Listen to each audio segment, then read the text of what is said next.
ভীষণ গরম পড়েছে, আর তার জন্য আমরা সর্বক্ষণ হালকা কিছু খেতে চাইছি। তো চলো, আজকে আমি সেই রকমের নিরামিষ একটা ঝিঙে আলুর পোস্ত রেসিপি নিয়ে এসেছি। ঝিঙেটাকে আমি সুন্দর করে কেটে নিয়েছি। কড়াতে বেশ কিছুটা তেল দিয়েছি, বেশ কিছুটা, কারণ আমার পোস্তর পরিমাণটা বেশি, তো সেই অনুযায়ী। আর রান্নাটা অবশ্যই সরষের তেলে করবে, কারণ সরষের তেলে যদি পোস্ত রান্না হয় তার স্বাদ এতটা সুন্দর হয়, সেটা তো আমরা সবাই জানি। তো চলো, আমি কড়ার তেলটা গরম হতে দিয়েছি, একটু কালো জিরে ফোড়ন দিয়ে দেবো। যেহেতু বেশ খানিকটা পোস্ত করবো, তো কালো জিরেটা একটু বেশিই দিলাম। কালো জিরে ফোড়নটা যখন ভাজা হয়ে যাবে, 2-3-4টে আমি এই যে কাঁচা লঙ্কা এইভাবে ছিঁড়ে রেখেছিলাম, সেটাকে দিয়ে দিলাম। এটা কাঁচা পাকা লঙ্কা, দেখতেই পাচ্ছ তোমরা, আমি কাঁচা পাকা লঙ্কা দুটোই ছিল, তাই সব মিশিয়েই দিয়ে নিয়েছি। তো যখন দেখবো এরকমভাবে ফোড়নটা ভাজা হয়ে গেছে, ডুমো ডুমো করে ডুমো ডুমো করে আলু কেটে রেখেছিলাম, আর ঝিঙেগুলো ডুমো ডুমো করে কেটে রেখেছি। কিন্তু আলুগুলোকে আমি এখন দেবো না, কারণ ঝিঙেটাকে আগে দেবো। কারণ ঝিঙেটা আগে দিলে তেলের সাথে বেশ ভাজা হয়ে যাবে, ঝিঙের যে কাঁচা গন্ধটা থাকে সেটা অনেকটাই চলে যাবে। তো তার জন্য আমি ঝিঙেটাকে আগে দিয়ে দিলাম। আগে ঝিঙেটাকে দিয়ে নেওয়ার পর এটাকে একটু লবণ দেবো আর একটু হলুদ দেবো, দিয়ে বেশ কিছুক্ষণ ভেজে নেব। ঝিঙে আলুর পোস্তটা আমার মতো বানিয়ে দেখো, অসাধারণ লাগবে, ভীষণ টেস্টি, ভীষণ ভীষণ ভীষণ টেস্টি।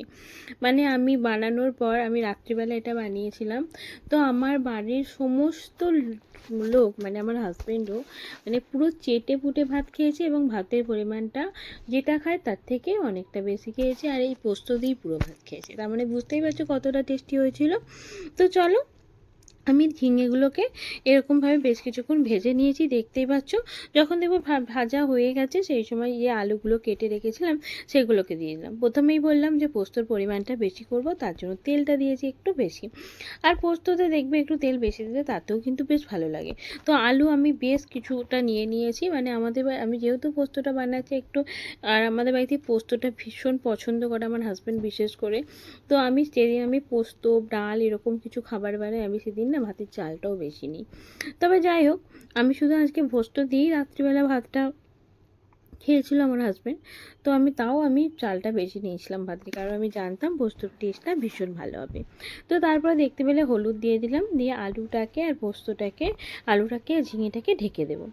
আলুটা আর ঝিঙেটাকে ঢেকে দিয়ে এটাকে আমি বেশ কিছুক্ষণ হতে দেবো।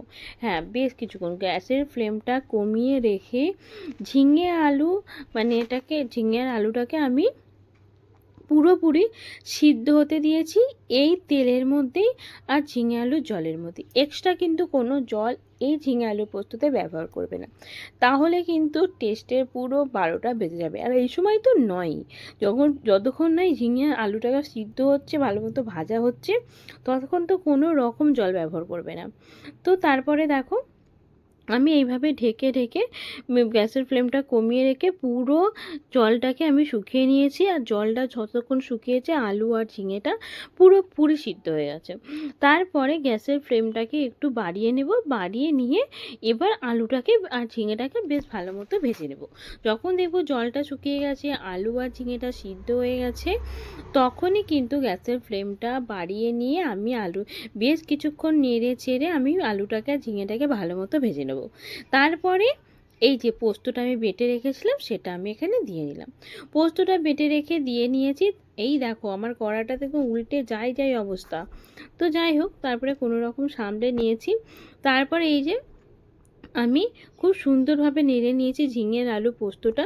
আর ওই যে বাটিটা, মানে যে বাটিটা আমি পোস্তটা বেটে রেখেছিলাম, সেই বাটিটা দিয়ে শুধুমাত্র সামান্য একটু জল দিয়ে এই পোস্তর মধ্যে দিলাম, সামান্য হাফ কাপেরও কম, বুঝতে পারছো? সেই জলটাকে দিয়ে নেড়ে চেড়ে এই আলুটাকে আর ঝিঙের সাথে পোস্তটাকে মিশিয়ে নিলাম।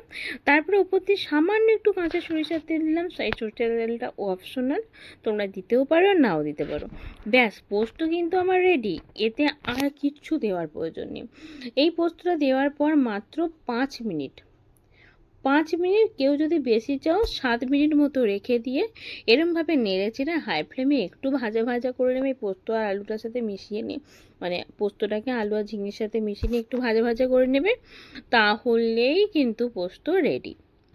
গরম গরম ভাতে যদি এই রকম পোস্ত থাকে তাহলে আমি বলে দিলাম আর কিচ্ছু লাগবে না। নিরামিষ পোস্তও যে এতটা টেস্টি হয় সেটা আমি এই রান্নাটা এইভাবে করার পর আমি বুঝতে পারলাম, যে ঝিঙে সঙ্গে যদি, আর পোস্ত কিন্তু বেশিক্ষণ, আবারও বললাম, বেশিক্ষণ ফোটানোর প্রয়োজন নেই।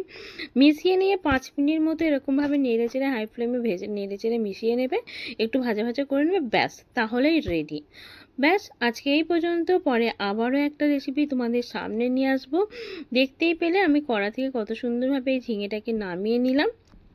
নামিয়ে নেওয়ার পর এটাকে খুব সুন্দরভাবে সেট করে তোমাদের পরিবেশন করে দেখাচ্ছি। এবার দেখো, কাল পোস্ত যেমনই করো না কেন কালারটা তো একই রকম আসবে। তো অসম্ভব ভালো হয়েছিল। যদি কেউ কখনো খেয়ে না থাকো এরকমভাবে, তো তোমরা কিন্তু খেতে পারো।